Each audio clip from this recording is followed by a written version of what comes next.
because we had stretched ourselves so thin trying to keep the gym alive, not only did I have to shut down the gym, but to pay back and get ourselves out of the debt we had incurred, I had to sell the house as well.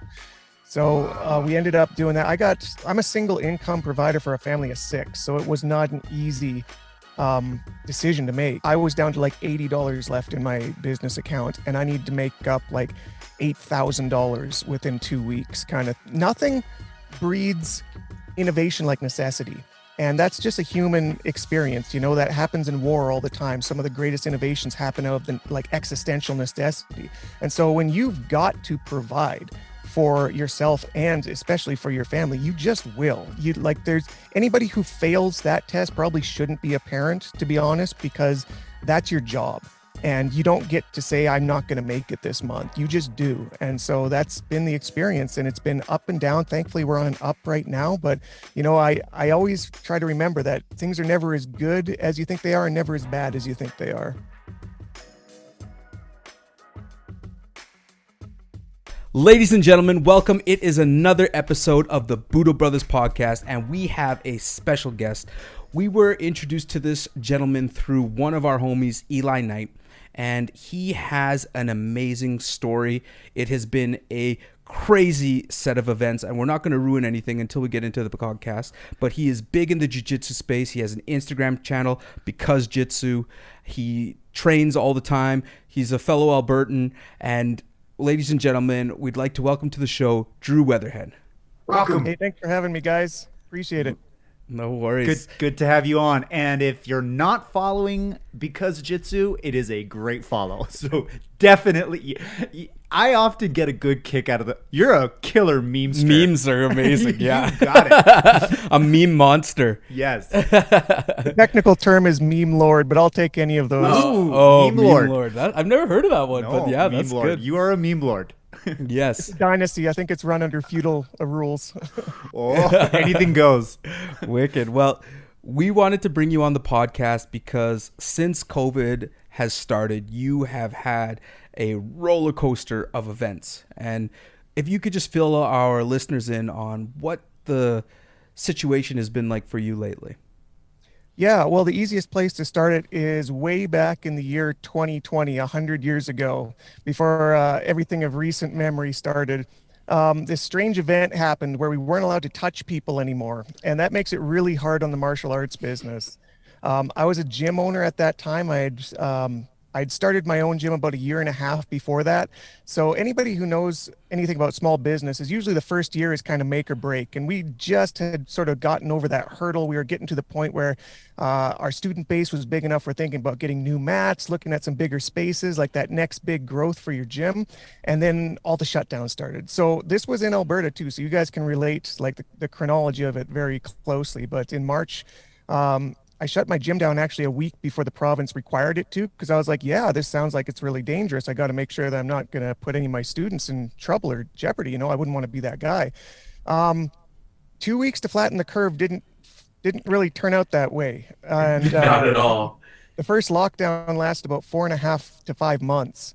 And for all of the break even that we were happy with and a little bit of nest egg that we were ready to put into some mats, we only made it like a couple months through that before we were running on fumes, and to be honest, we barely made it through the first lockdown. Like, we almost went broke before the summer of 2020, and thankfully the province opened back up for the summer, and we got our student base back in like the next 3 or 4 months, because we had lost like half of it in that time. Everybody was going through it. Everybody was locked down. Nobody was working. It was really difficult for everyone. So a lot of people just dropped their memberships. But we got our student base back to about where we were when we dropped off by November, when they shut us down again.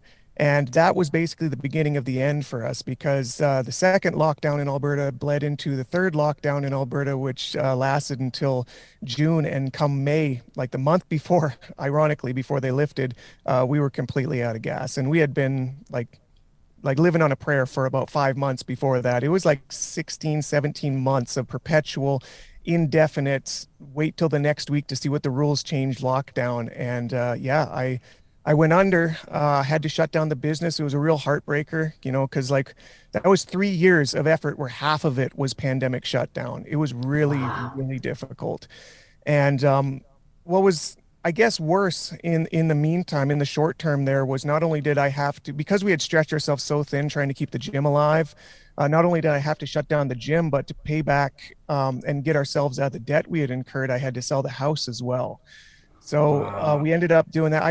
I'm a single income provider for a family of six, so it was not an easy decision to make. But believe it or not, it was my wife that came to the conclusion that we should sell the house. I was trying everything possible to like, I was in the mindset of just like scrap to survive. You know, that Marshall mentality, you never die, never say die, just keep going. We're going to find a way through. I'll go work at McDonald's if I have to. I got to do what I have to do kind of thing. She's like, whoa, whoa, whoa.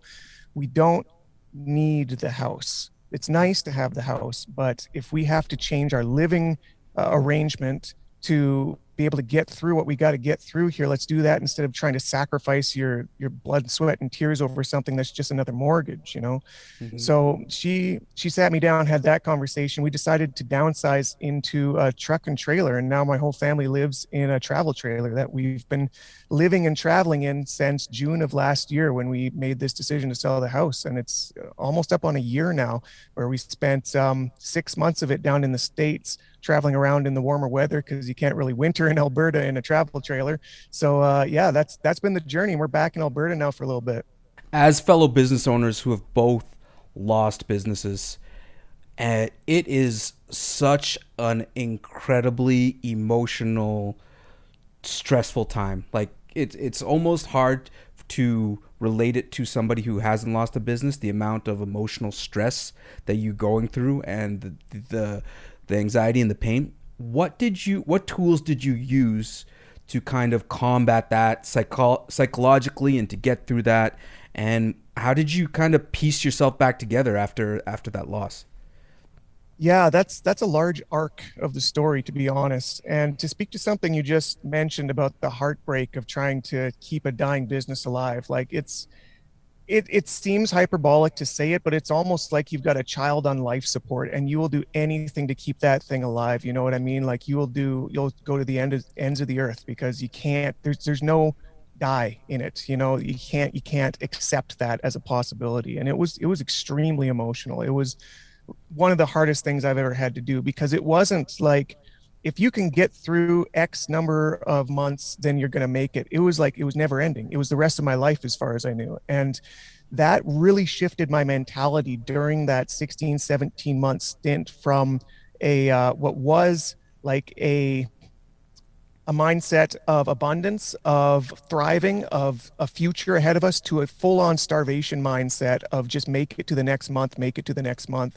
And the thing is, like, everybody's situation was different, but my landlord couldn't cut me any deals whatsoever. So I had the full overhead every single month. And there were a couple parts of that, especially around December of 2021, where I was down to like $80 left in my business account, and I need to make up like $8,000 within 2 weeks, kind of thing. Like it's kind of hard to conceptualize. If I were to give you guys a problem like that and then say, okay, if you can make this out of thin air, out of something that, like, you're used to making money out of something you're illegally not allowed to do anymore. You can't run your business. We won't let you. By the way, keep paying. That's the situation you're in. You know what I mean?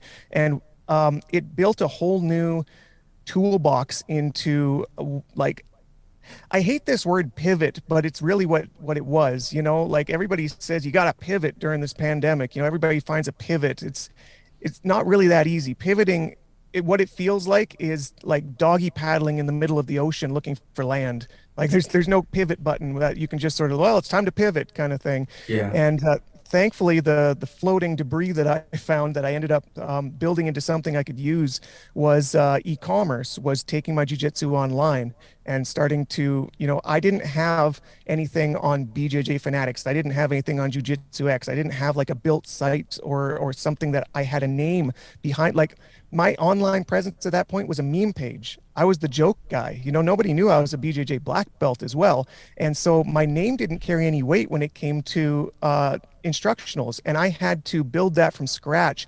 Thankfully, I had the meme page, which I used as a bullhorn to sort of make my own name famous. As much as I hate that idea, I'm not really a self promoter, but it was out of necessity. I had to sort of get over myself and be like, okay, Drew has to market Drew here, or else Drew's family's going to starve. So that was what basically got us month to month, and it was a different struggle every single month. When I say I had to make like five to $10,000 a month, that was a brand new project every month because nobody's going to pay another 5 to 10 grand for the same tutorial or the same T-shirt or the same rash guard. It's a new hustle every single month, and I did that from December till May, 5 months of barely making it by every time, and like every single time was a miracle. It shouldn't have happened once, but it happened 5 times in a row. But at the point where it started being like, okay, I'm falling behind, I just gotta, call it at this point. Thankfully, because of the struggle and because of that toolbox that I had built from this endeavor, we lowered our overhead through the means that I mentioned of going mobile. And now I could put the extra of that mentality and that tool set into paying off my debts and actually building back into a nest egg so we're not living like day to day like sparrows anymore. Right. So, what was that transition like? I mean, going from someone who might have been a little reluctant to put yourself in the limelight and almost out of necessity being pushed into that, what helped you push through those sort of the hesitation that we all have when we have to do something that we're not comfortable with? Yeah, thankfully, I've had to do certain things like that before in the past, many times actually. It comes back to this weird thing that happened when I was like 12 years old, where I had this situation at a local swimming pool where there was a 5 meter diving board, which is really tall for a 12-year-old. It's crazy tall. It's the Empire State Building, right? And my friends were all jumping off, and I was terrified to jump off. I wouldn't do it. And they kept like peer pressuring me into going up there and trying. I'm like, okay, all right. I walked up there and I sort of looked over the edge, and I can see like infinity below me down to the pool. I'm like, oh man, there's no way I can convince myself logically to jump off this thing. And then I turn around, I'm like, I cannot walk down these stairs. I'm not going to do that walk of shame. And I look back over at the edge of that diving board and say, okay, here's what I'm going to do, Drew. I'm going to walk until there's nothing under my feet. And then at that point, I can have all the regrets I want on the way down. And I did that, and I walked off and violently fell into the water, and it was the most fun I ever had. And I did about 20 more times that day. And ever since then, I think about that when it comes to these sort of opportunities or these sort of situations. I look at them as opportunities now because I don't know what's after that diving board until I go. And it's not always good, but I don't know until I do it. And I always, at this point, choose the path of accepting the option instead of talking myself out of a possible opportunity. The like obstacle is the way. And you're a black belt in jiu-jitsu. Did studying martial arts help you deal with this turmoil of, craziness with the lockdowns and just getting through the situation like this? Oh yeah, it gave me a lot of brain damage. I can just forget about all the bad things.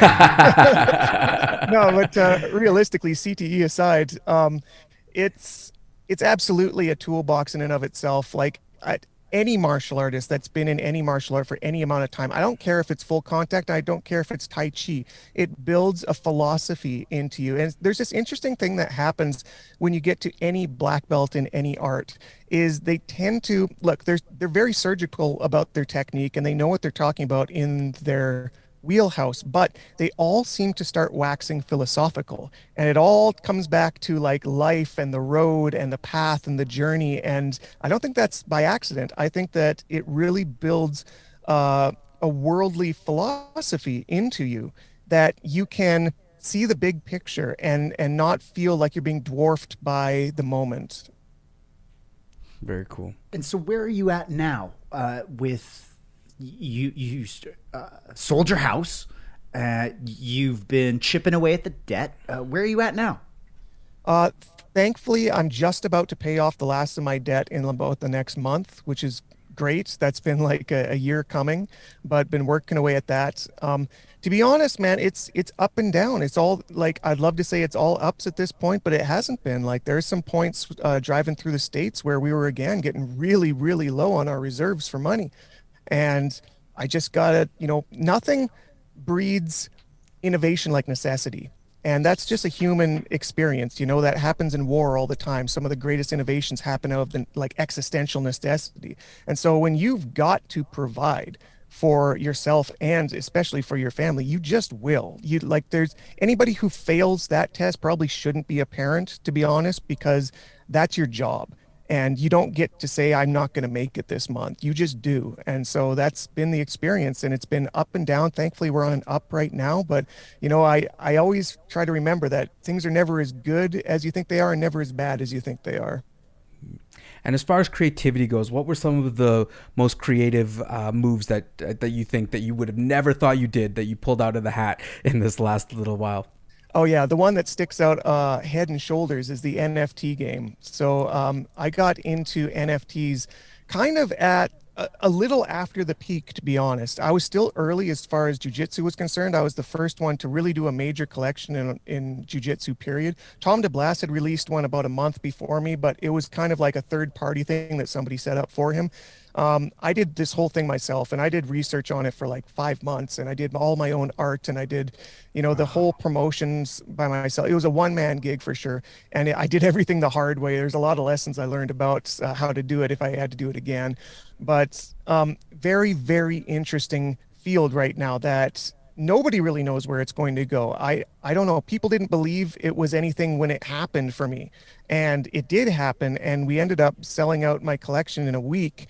And it put a whole new spin on what's possible in life for me because I made more money in that week than I made in the previous year, which I was like, wait a minute, this is something that's new. This is real. I don't care what other people are saying. They don't know yet, and there's a lot still going on in NFT. I mean, in crypto in general. Everybody's kind of panicking right now because everything's crashing, but you can blame Biden for that, who's just printing money like it's his job. That has nothing to do with crypto. Crypto's still going. And I think that there's a lot of opportunity there for people that are willing to look into it.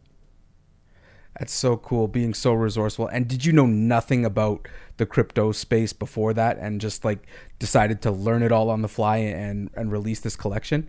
Well, yes and no. I knew about crypto. I'd been in it for about a year prior to that, just as like a casual investor. It was something that a friend of mine like bullied me into getting into. Well, I was sitting in an empty gym, sort of trying to figure out what to do during these empty months, And he's like, just find $1,000 and put it into this, and this, and see what it does over the next year. I'm like, all right. So I did that, and I sort of like learned the ups and downs and the terminology and the candle charts and the bear markets and bull markets and all that stuff. And then I started seeing everything on the trendy end of some of the stuff I was following online go towards NFTs. And I started looking at them. I'm like, what actually is this? And then once I learned that they've got functionality behind them, I'm like, okay, I get it. This isn't just a picture that people are paying for. This is like a ticket to a club. I can build my own club. Like I can do that. So that's what I did. I had 420 of these images that, it's a meme number. I thought it was funny and sold them to my following. And yeah, they're all the only ones that are in this club that get all sorts of different benefits. Like we've got a whole roadmap over 2022 that's going to lead up to the end of the year where we're going to have a in-person get together where we're going to have this jujitsu con just for these people that hold this. It's going to be free to them. They just fly down to the destination location. We all chill and do jujitsu for like a weekend. That's awesome. Nice. That's So did you do any seminars or anything as well? Like as far as coming up with other scrappy ways to create value? Did you ever do any of that? This was the problem, is that because I had gone down to the US for this last 6 months, I was a visitor down there. I didn't have a working visa. That's a lot of money and a lot of effort to get. I mean, I could probably pull it off, but it was thousands of dollars I didn't have at the time to get it set up properly.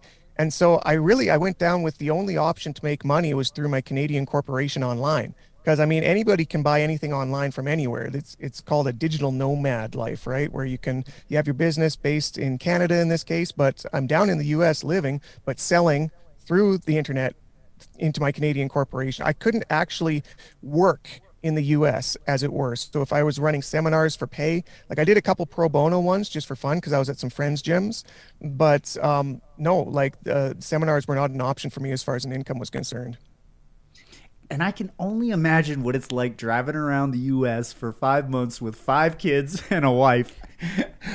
Do you homeschool the kids? Like what's it been like for them? Yeah, they were homeschooled before, so thankfully it wasn't as big of a deal as far as their schooling was concerned.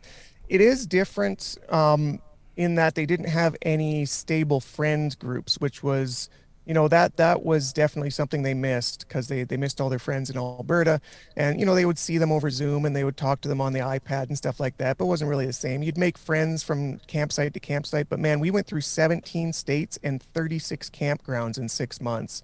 Like we were absolutely a rolling wheel the whole time. And so, I mean, any of the friends they met were short lived and they'd get them on Facebook Messenger or something. But yeah, that was probably the hardest thing was trying to keep I mean, they built a lot of relationships within their family group, right? They're very tight with each other now, which is cool. But it's something that we're looking to make up for. Hopefully, we'll find somewhere a little more stationary for longer periods of time. And were you able to train at all during this extravaganza? Everywhere I went, I was looking for gyms, and I got to stop by some of the best gyms in all of America. To be honest, I stopped by Eddie Bravo's headquarters there and trained with him. I stopped by when I was in Austin. I trained with Craig Jones, the B team. I trained with John Donaher and Gordon Ryan and Gary Tonin and George St. Pierre was there a day. It was like Wow. all those guys. I trained with Tim Kennedy. I went over trained with Malachi Friedman on the East Coast and Ricardo Laborio down in Florida. It was incredible some of the training that I got.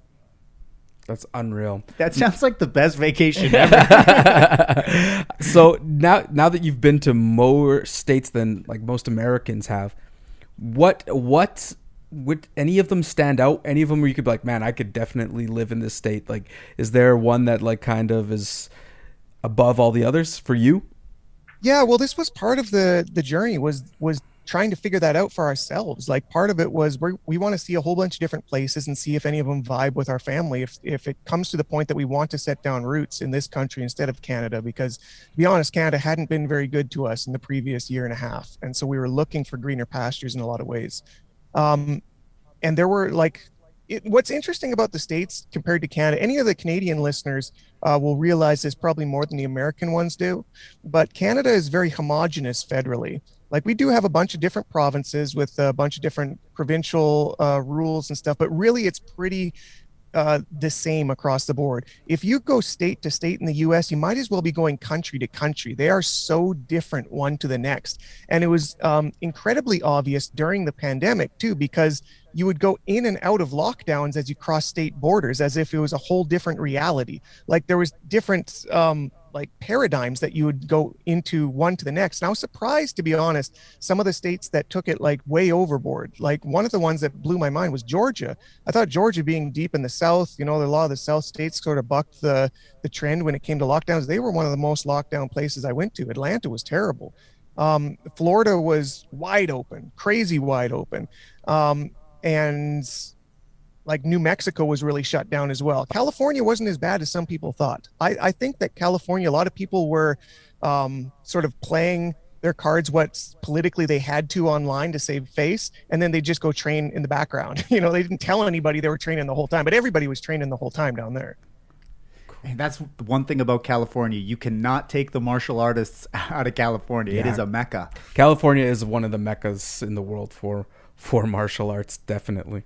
They have a lot of different places, but Houston and there's a whole bunch of other places now that the martial arts communities are growing. Canada's got some great martial artists, but it's so spread out, right? And it's so hard to navigate around that it's you can't just go out east and pop over to like the West Coast. Like it's a lot harder to do up here. I feel like we're like 10 to 20 years behind them too on just the growth trajectory of martial arts, and I think that's just natural because it's especially I'm just talking to jiu-jitsu in general. It's different for the traditional martial arts that have been around since the 70s and 80s, but jiu-jitsu didn't really come up into Alberta till like the early 2000s. That was like maybe the very beginning of it. Some people maybe in the late 90s, those are like the trailblazers, like the Josh Russells and stuff out there. But to be honest, like the late 90s was already almost 20 years into California's jiu-jitsu journey. The Gracies were up there in the 80s training with Chuck Norris and all them, so we're kind of catching up on that progression. Because when I started jiu-jitsu in Alberta, it was in 2007. And that was still pretty Wild West, to be honest. There was not a lot going on. There was one black belt in the entire province. That was Josh Russell. And by between that time and in 2019, when I got my black belt, it went from one black belt in the province to at that time closer to 500. So that just shows like the exponential growth, but also how different things can change within a 15-year period. It's insane. Now, I know we have a few listeners, probably a lot of listeners now going through some hard times, right? Like the world and how it is right now is just it's draining on a lot of people with how the situations are. What advice can you give to a person who has just come across hard times? How can they cope with it? How can they deal with it? And how can they continue to get through it? You know, man, this is a problem that everybody is running into right now. I don't think if people are just watching the media right now that they really get an idea for how bad it is out there. It's incredible. Between the difficulty finding jobs in certain trades, between the inflation running rampant and food prices doubling and gas rising exponentially, it is really, really hard for people at a lower income to make ends meet at this point. I mean, the housing market keeps going up and up and up, and everything is getting more expensive, and you're not making any more money to compensate for it. I get it. That is really, really hard. And everybody is feeling that right now. And I feel like, to be honest, the best advice I could give is try not to do it alone. Like everybody is going through this. Try to find a core group of people that can support each other. I know a lot of people out there that are starting to take like their food into their own hands. They're starting to grow stuff at home. They're starting to get chickens. They're starting to do like the whole homestead thing as much as they are able to in the area they're in. And that is taking a lot off of their load, not only for their own family, but they'll help from what they produced to give to their friends and family around. And it's like this communal giving thing that helps keep a community alive instead of thinking that you're like an island in an ocean, to try to get together with like-minded people and try to support each other, which I think is how humans and humanity has survived over time throughout history anyways. So we're kind of coming back to our roots in that way. You're so right about the importance of community. And I know just even in our own lives, relying on friends, relying on family, relying on members of our dojo, the close-knit relationships that we all have as we all go through the challenges of martial arts together. There's so much camaraderie, and I think it is really important to leverage that. How supportive have you felt the martial arts community has been towards just in general towards you as you're going through these changes, as you're shutting down your business? Like how did your local community respond? I mean, anybody who's been in a gym for any amount of times has heard the term family, and I don't think that that's just a colloquialism. I really believe that the more you spend time and sweat and blood with the same peer group, like you get a very deep fraternal bond with these people, that it isn't just for when you're on the mats. It isn't just for when you're in your gi. It's like on and off the mats. You'll go to war for these people. And I felt that everywhere I went. What was cool is because I had built an online followership where not only did I have my students at home, but I had a student base around the world that went from like between 50 to 100 at home to like thousands around the world, from getting my name out, right?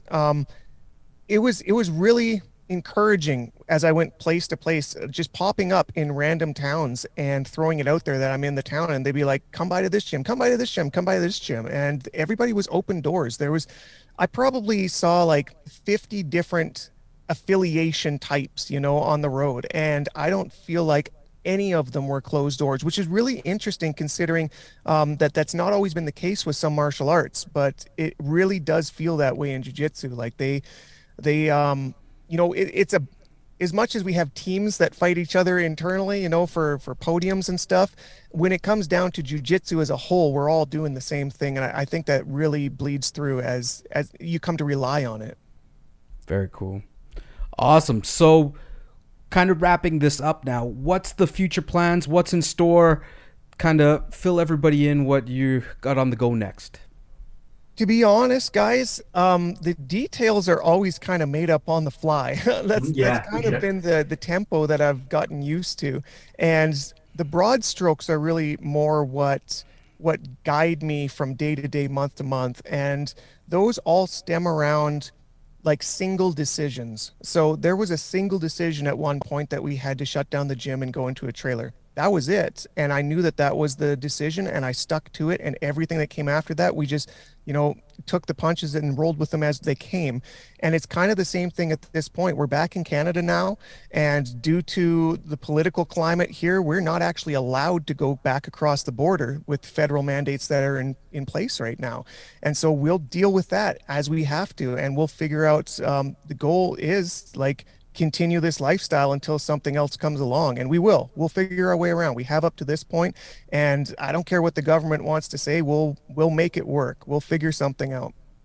That's resilience. That's adaptability. Those are the attributes that you develop through martial arts. And that's what I love, extracting these little nuggets of wisdom. And I feel like no matter what style you train in, these are the kind of things that you take away and start applying in your everyday life. And Kyle and I are constantly fascinated with everyone's story. So thank you so much for sharing yours, as it's incredibly inspiring. And Budo is the way of the warrior. And we could just see and hear that it's just so ingrained in you and so ingrained in your lifestyle. And it's going to be amazing to watch you progress through this, because guys like you who commit and are just following what is internally right to them and sharing that with the world, it is the best medicine for people in a time like this. And we're so glad we got to talk to you about this. And anything we could do to help, we're always here. Budo Brothers has got your back. So thank you so much for talking to us. And where can everybody find you? Yeah, my pleasure. Before I get to the pitches at the end here, I just wanted to say a final thought here is that anybody who's training martial arts, if you realize it or not, you should realize it by now, but some people, it comes at them by surprise, is that after a certain amount of time, you get comfortable being uncomfortable. And that is so important when it comes to life lessons, because all sorts of things, especially in these times right now, are uncomfortable. And if you can keep in that mentality of like finding your way out. Look, nobody likes being under side control or under mount or having someone on their back, but you don't tap because of it. You got to keep going, and you keep going until you absolutely can't. So just keep going, guys. I know it's difficult out there, and I empathize and sympathize with everything that's going on, but reach out to your friends, reach out to your brothers. Everybody here is going to have your back, and we're in it together. For the pitches, you can find me online at because _ Jitsu on Instagram, as well as Drew.Weatherhead on Instagram. That's my personal. And you can check out my podcast too, called the Social Disorder Podcast, where I talk about everything jiu-jitsu, but also everything that's not jiu-jitsu. Nice. Amazing. That's awesome. And we can't recommend your Insta page enough. It's what was it? A meme lord? Meme lord. You're Lord. You're a meme lord. We're definitely worth the laughs, and some of it is just gut busting. So appreciate your ability to stay humorous, stay happy, and stay healthy in these crazy times. And awesome to anybody who made it to the end of the podcast. Thank you for listening, and we cannot wait till you see you next week.